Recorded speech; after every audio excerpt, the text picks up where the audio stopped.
Phone tapping కేసులో కీలక వ్యక్తుల పేర్లు వెలుగులోకి వచ్చాయి. ఇంటెలిజెన్స్ అదనపు ఎస్పీ భుజంగరావు తన వాంగ్మూలంలో సంచలన విషయాలు వెల్లడించారు. ప్రణీత్ రావు సహకారంతో ఫోన్ ట్యాపింగ్ చేశామని తెలిపారు. బీజేపీ కాంగ్రెస్ పార్టీలకు ఆర్థిక సాయం అందించే వారి ఫోన్లు, బీఆర్ఎస్ పార్టీలో ఉంటూ వ్యతిరేక స్వరం వినిపించే నేతల ఫోన్లు ట్యాపింగ్ చేసి ఎస్ఓటీ టాస్క్ ఫోర్స్ సహకారంతో ముందుకు వెళ్లామని చెప్పారు. ప్రతిపక్ష నేతలు, విద్యార్థి నాయకులు, జర్నలిస్టుల ఫోన్లు ట్యాప్ చేశామని, ప్రతిపక్ష నేతల కుటుంబ సభ్యుల ఫోన్లు, వాహనాలను ట్రాక్ చేశామని తెలిపారు. హైకోర్టు జడ్జితో పాటు అడ్వకేట్ల ఫోన్లను ట్యాప్ చేసినట్లు భుజంగరావు తెలిపారు.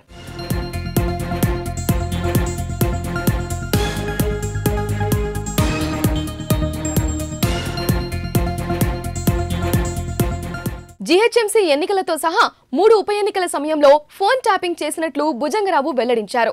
అటు బీఆర్ఎస్ నేతల సూచనలతో వీఐపీలు, వ్యాపారవేత్తల సివిల్ వాదనను పరిష్కరించామని సంచలన విషయాలను బయటపెట్టారు.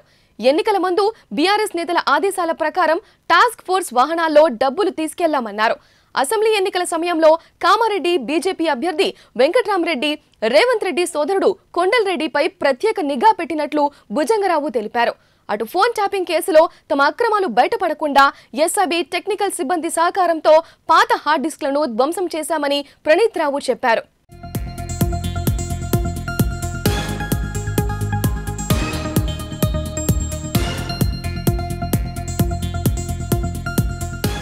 బ్రేకింగ్ కు సంబంధించి మరింత సమాచారం మా ప్రతినిధి బాబురావు అందిస్తారు.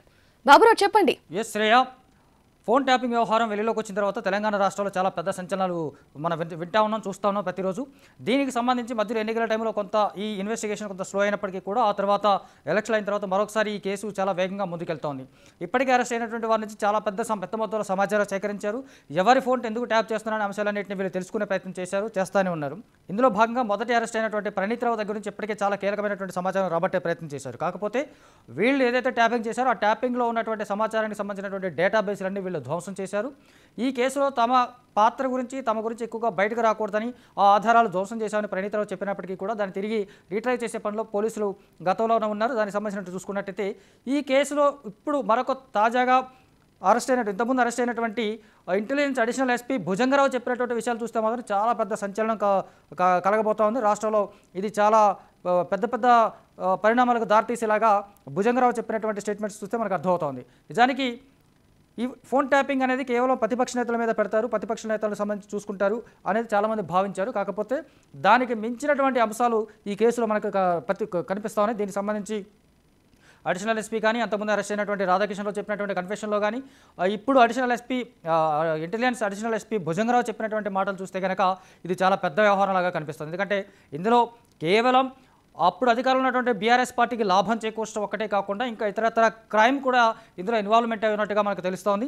దీనికి సంబంధించి చూసుకున్నట్లయితే ఈ రాష్ట్రంలో కేవలం ప్రతిపక్షాలు మాత్రమే కాకుండా స్వపక్షంలో కూడా వీళ్ళు వాళ్ళని కాదు, జర్నలిస్టుల దగ్గర నుంచి, రియల్ ఎస్టేట్ ఓనర్స్ దగ్గర నుంచి, డాక్టర్స్ దగ్గర నుంచి చాలా ఎవరైతే బిగ్గీస్ ఉంటారో, బిగ్ హెడ్స్ ఉంటారో వాళ్ళందరి ఫోన్లు కూడా ట్యాప్ చేశారని చెప్పేసి భుజంగరావు చెప్పడం జరిగింది. అయితే దీంట్లో ప్రధానంగా చూసుకుంటే బీఆర్ఎస్ పార్టీకి వ్యతిరేకంగా పనిచేసేటువంటి ప్రతిపక్ష నాయకులే కాదు, వ్యతిరేక స్వరం వినిపిస్తున్నటువంటి సొంత పార్టీ నాయకులు కూడా చాలామంది పైన వీళ్ళు నిఘా పెట్టారు, ఫోన్ ట్యాప్ చేశారు. వాళ్ళందరూ ఏం మాట్లాడుకుంటున్నారు వినడం అనేది విన్నామని చెప్పేసి భుజంగరావు చెప్పడం కొంత ఆశ్చర్యమే కాదు. ఎందుకంటే దీనికి సంబంధించి ఇప్పటికే ఈ కేసులో ఫర్దర్ జరుగుతున్నటువంటి పరిణామాలన్నీ కూడా దానికి దగ్గరగా ఉండటంతో దాంతోపాటు భుజంగరావు చెప్పిన కొత్త విషయాలు ఏంటంటే కామారెడ్డి ఎన్నికల టైంలో రేవంత్ రెడ్డి సోదరుడు కొండారెడ్డితో పాటు బీజేపీకి సంబంధించినటువంటి అభ్యర్థి ఫోన్లు కూడా ట్యాప్ చేశారు. దానికి సంబంధించి వాళ్ళు ఏం మాట్లాడుకుంటున్నారో విన్నారు.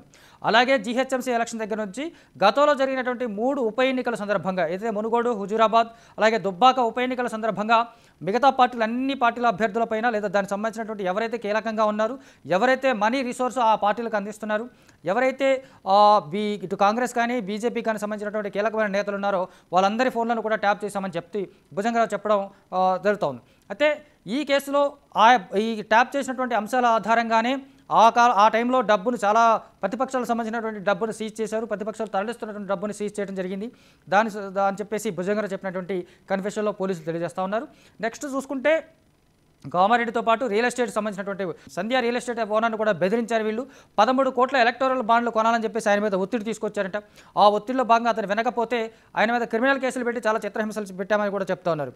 అలాగే కొన్ని హాస్పిటల్స్, ప్రధానంగా హైదరాబాద్లో ఉన్నటువంటి కొన్ని హాస్పిటల్స్ నుంచి దాదాపు కోట్ల రూపాయల డబ్బులు వసూలు చేసినట్టుగా కూడా ఆయన భుజంగరావు చెప్పడం జరిగింది. దీంతో పాటు ఏదైతే ఫోన్ ట్యాపింగ్ ద్వారా వీళ్ళు తెలుసుకునే అంశాలు ఉన్నాయో వాటి ద్వారా వాటిని బెదిరించి లేదా బ్లాక్మెయిలింగ్ చేయడం ద్వారా చాలామంది బిగ్గీస్ని బెదిరించడం, వాళ్ళ దగ్గర నుంచి డబ్బులు వసూలు చేయడంతో పాటు సివిల్ తగాదాల్లో కూడా ఏదైతే బీఆర్ఎస్ నాయకులు, కొంతమంది బీఆర్ఎస్ నాయకులు సూచించినటువంటి వ్యక్తులకు సంబంధించినటువంటి సివిల్ తగాదాల్లో కూడా ఈ పోలీసులు ఇన్వాల్వ్ అయ్యారు. ఆ పోలీసులు వాటిని పరిష్కరించే ప్రయత్నం చేశారు. నిజానికి పోలీస్ డిపార్ట్మెంట్ అనేది సివిల్ తగాదాల్లో తలదూర్చకూడదు, కేవలం కోర్టులోనే వ్యవహారాలు తేలాలి. కానీ ఈ ఫోన్ ట్యాపింగ్ అంశాన్ని ఆధారంగా చేసుకొని ఈ ఫోన్ ట్యాపింగ్ని తెర మీదకి తీసుకొచ్చి వాళ్ళు బెదిరించడమా లేకపోతే బ్లాక్మెయిల్ చేయడమా, దీని ద్వారా చాలామంది సివిల్ తగాదాలను కూడా ఏదైతే సిఐడి ప్రభాకర్ రావు చీఫ్, అప్పుడైతే సిఐడి చీఫ్ ప్రభాకర్ రావు ఉన్నాడో ఆయన సూచన మేరకు ప్రణీత్ రావు కావచ్చు, రాధాకృష్ణరావు కావచ్చు, భుజంగరావు కావచ్చు, వీళ్ళందరూ కూడా ఇలాంటి తగాదాల్లో ఇన్వాల్వ్ అయ్యారు. అలాగే వాళ్ళ సొంత పక్షానికి సంబంధించి ఏదైతే అధికారంలో ఉన్నటువంటి బీఆర్ఎస్ పార్టీకి సంబంధించినటువంటి ఎన్నికల టైంలో బీఆర్ఎస్ పార్టీకి సంబంధించినటువంటి డబ్బును కూడా వీళ్ళ టాస్క్ ఫోర్స్ వెహికల్స్లోనే అక్కడ తీసుకెళ్లి చేరవేయడం అనేది ఒక పెద్ద సంచలనంగా గతంలోనే మనకు తెలిసింది. దాన్ని భుజంగరావు కూడా కన్ఫర్మ్ చేయడంతో ఇది ఒక పెద్ద కేసుగా మనకు మారబోతున్న విషయం మనకు అర్థమవుతుంది. ఇక చూసుకుంటే టీఎస్పీఎస్సీ పేపర్ లీకేజ్ అంశం అనేది తెలంగాణ రాష్ట్రాన్ని కుదిపేసింది. ఒక రకంగా బీఆర్ఎస్ పార్టీ ఓటమికి ఒక రకమైనటువంటి కారణం, ఒక మేజర్ రీజన్స్లో టీఎస్పీఎస్సీ పేపర్ లీకేజ్ అనేది కూడా మనకి గతంలో చూసాం. ఆ కేసుకు సంబంధించి చూసుకున్నట్లయితే ఎవరైతే కేటీఆర్కి వ్యతిరేకంగా మాట్లాడారో, చిన్న వాళ్ళ దగ్గర నుంచి పెద్దవాళ్ళ వరకు, రాజకీయ నాయకుల దగ్గర నుంచి జర్నలిస్టుల వరకు, ఇది లేదా స్టూడెంట్ యూనియన్ లీడర్స్తో సహా వీళ్ళు ఎవరైతే కేటీఆర్కి వ్యతిరేకంగా మాట్లాడారో చిన్న పెద్ద స్థాయితో సంబంధం లేకుండా వాళ్ళందరి ఫోన్లు ట్యాప్ చేశామని చెప్పారు. ఆ ట్యాపింగ్ ఆధారంగానే వాళ్ళ మీద కేసులు పెట్టాలని చూసినప్పటికీ కూడా ఇప్పుడు బీఆర్ఎస్ పార్టీ అధికారంలో రాకపోవడం అనేది వాళ్ళకి పెద్ద ప్లస్ అయిపోయిందని చెప్పేసి అనుకుంటూ ఉన్నారు. సో ఈ మొత్తంగా చూసుకున్నట్లయితే వీళ్ళు కేవలం ప్రతిపక్షాల నేతల యొక్క ఫోన్లను ట్యాప్ చేయడమే కాదు, తద్వారా వీళ్ళు అనేక రకమైనటువంటి క్రైమ్ దాంట్లో కూడా ఇన్వాల్వ్ అయ్యారు. దానికి సంబంధించి అప్పుడు బీఆర్ఎస్ అధికారంలో ఉన్నటువంటి కొంతమంది నాయకులు, ఏదైతే పెద్ద పెద్ద నాయకులు ఉన్నారో వాళ్ళ సూచనల మేరకు ఇవన్నీ సాగాయి. వాళ్ళు సూచించినట్టుగానే ఇవన్నీ చేశామని చెప్పేసి భుజంగరావు కూడా తన కన్ఫెషన్లో చెప్పడం అనేది చూసుకున్నట్లయితే ఇక్కడ బీఆర్ఎస్ పార్టీ కేవలం తన అధికారం కోల్పోతుందనే భయంతోనే ఇవన్నీ చేసిందని కూడా వాళ్ళు చెప్పుకోవచ్చు. నిజానికి ఖచ్చితంగా బీఆర్ఎస్ పార్టీని మరొకసారి అధికారంలోకి తీసుకురావడం కోసమే ఈ టీం, ఏదైతే ఎస్ఓటీ టీం ఉందో, స్పెషల్ ఆర్గనైజేషన్ టీం ఏదైతే ఉందో, వీళ్ళంతా బీఆర్ఎస్ మళ్ళీ అధికారంలో తీసుకురావడం కోసం చాలా చాలా కష్టపడ్డామని చెప్పేసి కూడా భుజంగరావు చెప్పడం అనేది చూస్తుంటే ఇది కేవలం ఫోన్ ట్యాపింగ్ ద్వారానే కాదు, బీఆర్ఎస్ ఓడిపోతుంది అన్న ఇన్ఫర్మేషన్ కూడా అక్కడ ఆల్రెడీ వాళ్ళకు ఉన్నట్టుగా మనకు అర్థమవుతుంది. దాని నుంచి బయటపడేందుకు ఏదైతే అవకాశాలు ఉంటాయో ఏ చిన్న అవకాశాన్ని వదులుకోకుండా ముందుకెళ్లాలని చెప్పేసి వాళ్ళు భావించినట్టుగానే ఈ కేసును మనం చూసుకోవాల్సి ఉంటుంది. ఇక సొంత పార్టీ నాయకుల మీద కూడా నిఘా పెట్టారు. రాజయ్య వ్యవహారం చూసుకున్నట్లయితే వరంగల్ జిల్లాకు చెందినటువంటి నాయకులు రాజయ్య, కడియం శ్రీహరి, అలాగే పైలట్ రోహిత్ రెడ్డి, ఇలా కొంతమంది ఎవరైతే పార్టీ మారబోతున్నారు అనుకున్నారో వాళ్ళందరినీ కూడా ఫోన్ ట్యాపింగ్ ద్వారా తెలుసుకున్నారు.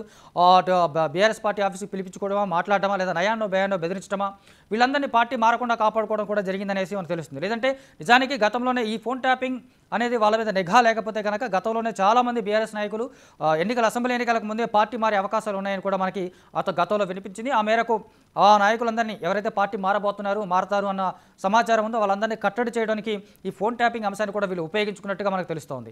సో ఈ చూసుకున్నట్లయితే రాష్ట్రంలో కేవలం ఫోన్ ట్యాపింగ్ అనేది పెద్ద క్రైమ్ అనుకుంటే ఆ క్రైమ్ ద్వారా ఇంకా చేసినటువంటి వీళ్ళ క్రైమ్స్ కూడా చాలా పెద్ద స్థాయిలో పెద్ద మొత్తంలో ఉన్నాయని మనకు అర్థమవుతుంది. దీనికి సంబంధించి రాబోయే రోజుల్లో మరింత పెద్ద తలకాయలు ఇందులో ఇన్వాల్వ్మెంట్ ఉన్నట్టుగా స్పష్టమైనటువంటి ఆధారాలతోనే కేసు ముందుకు వెళ్ళబోయే అవకాశాలు కనిపిస్తూ ఉన్నాయి.